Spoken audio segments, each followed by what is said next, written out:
Breaking news చూస్తున్నాం. మణిపూర్లో జరిగిన అల్లర్లు దేశవ్యాప్తంగా సంచలనం సృష్టించాయి. ఈ అల్లర్లు జరగడానికి మణిపూర్ హైకోర్టు ఇచ్చిన తీర్పే కారణంగా తెలుస్తోంది. తాజాగా మణిపూర్ హైకోర్టు అందుకు సంబంధించిన తీర్పుపై దిద్దుబాటు చర్యలు చేపట్టింది. గతేడాది మార్చి 27న మేటీలకు గిరిజన తెగ స్టేటస్ను ఇస్తూ మణిపూర్ హైకోర్టు తీర్పునిచ్చింది. దీంతో కోర్టు తీర్పుపై కుకీలు తమ నిరసన వ్యక్తం చేశారు. ఫలితంగా మణిపూర్లో రెండు తెగల మధ్య ఘర్షణతో ఈశాన్య రాష్ట్రం అట్టుడికింది.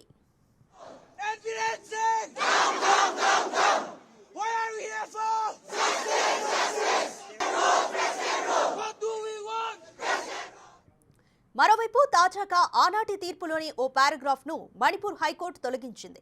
దీన్ని తమ తప్పిదంగా అంగీకరించిన కోర్టు దాన్ని మిస్కన్సెప్షన్ ఆఫ్ లాగా అభివర్ణించింది. అంతేకాదు పిటిషనర్లకు కోర్టుకు సరిగ్గా సహకరించలేదని జస్టిస్ గోల్మీ గైఫుల్ షిలు బెంచ్ పేర్కొంది.